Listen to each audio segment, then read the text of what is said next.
Hola a todos y bienvenidos. A ver, pensadlo un momento. El pasado es como un puzzle gigante, ¿verdad? Con miles y miles de piezas desordenadas por ahí. Pues hoy vamos a ver cómo los historiadores son en realidad una especie de detectives que se dedican a ordenar ese puzzle, y no solo para saber qué pasó, sino para entender el porqué de nuestro mundo actual. Así que abrochaos los cinturones que empieza nuestro viaje por el tiempo histórico. Imaginaos esto. Sois detectives, estáis en una excavación y ¡zas! Encontráis una moneda romana antigua. ¿Vale? La tenéis en la mano. ¿Y ahora qué? La primera pregunta, la más importante, es ¿de cuándo es? ¿Qué historia nos puede contar esta pequeña pieza de metal? Bueno, pues justo ese es el primer gran misterio que vamos a resolver. Y para resolver estos enigmas, no tienen una máquina del tiempo. Ojalá. Usan algo mucho más práctico, su ingenio. Se convierten en auténticos detectives del tiempo. Y claro, como todo buen detective, necesitan un kit de herramientas, uno muy especial para poner orden en todo ese caos que es el pasado. Así que, ¿qué os parece si abrimos juntos ese maletín? Vamos a cotillear y a descubrir esas herramientas secretas que les permiten dar sentido a miles y miles de años de historia humana. Venga, abrimos el maletín y ¿qué es lo primero que sacamos? Pues la herramienta más básica y a la vez la más crucial de todas. Es como el mapa del tesoro para un pirata, la guía para no perdernos en el laberinto del tiempo. Efectivamente, estamos hablando de la línea del tiempo. A ver, ¿qué es una línea del tiempo? Pues en el fondo es muy simple.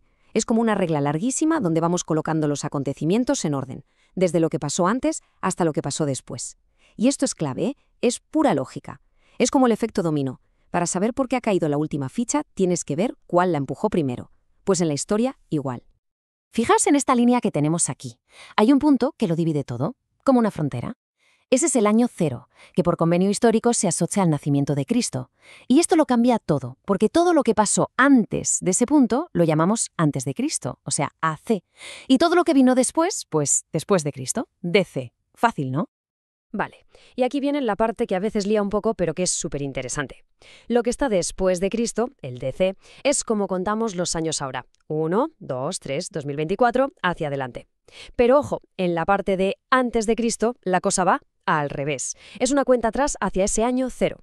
Por eso, y esto es importante, el año 500 antes de Cristo pasó antes que el año 300 antes de Cristo. Un poco raro, ¿verdad? Pero tiene su lógica. Ya tenemos nuestro mapa, la línea del tiempo. Genial. Pero ahora necesitamos unidades de medida.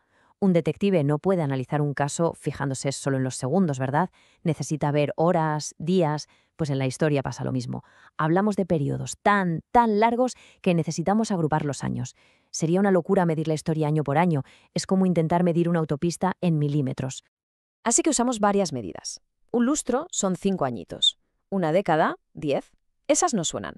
Pero las verdaderas estrellas, las que usan los historiadores sin parar, son el siglo, que son 100 años, y el milenio, que son 1000 años. Con estas dos podemos hablar de épocas gigantescas sin volvernos locos. Y ahora, atentos, porque os voy a contar un truco de detective del tiempo profesional, algo que parece súper complicado, que es saber a qué siglo pertenece un año cualquiera, pero que en realidad es facilísimo. ¿Preparados? Vamos allá. Es súper sencillo. Mirad, cogemos un año, por ejemplo, 1492. Vale. El primer paso es olvidarnos de los dos últimos números. El 92. Fuera. ¿Qué nos queda? 14. ¿Veis? Y ahora, el último paso. A ese 14 le sumamos 1. 14 más 1, 15. Pues ya está. El año 1492 es del siglo XV. Así de fácil. Y esto funciona siempre. Es un truco infalible. Bueno, ya sabemos medir el tiempo y situar los hechos. Ahora toca organizar. Imaginaos el despacho de nuestro detective. Si tuviera todas las pistas de todos sus casos tiradas por el suelo, sería un desastre. Necesita archivadores, ¿no? Pues en la historia hacemos lo mismo. Esos grandes archivadores se llaman las grandes edades de la historia. Toda la historia de la humanidad la hemos dividido, para estudiarla mejor, en 5 grandes capítulos. Empezamos con la prehistoria, que es de lejos la más larga de todas. Luego pasamos a la Edad Antigua, después la Edad Media, la Edad Moderna y finalmente llegamos a la nuestra, la Edad Contemporánea. Cada una de estas etapas es un universo. Y lo más importante es entender que no pasamos de una edad a otra así como así. Siempre hay un gran acontecimiento, un hito que lo cambia todo y que sirve de frontera. La prehistoria, por ejemplo, termina cuando se inventa la escritura. Imaginad el cambio. La Edad Antigua acaba con la caída del Imperio Romano, la Edad Media con la llegada a América, y la Edad Moderna termina con la Revolución Francesa, que da el pistoletazo de salida a la época en la que vivimos ahora, la contemporánea. Vale, tenemos el tiempo ordenado, archivado en edades, pero falta algo fundamental. ¿De dónde sacamos toda esta información? ¿Cómo sabemos lo que pasó? Un detective no puede resolver un caso sin pruebas, sin pistas, pues en historia esas pruebas que nos deja el pasado se llaman fuentes históricas.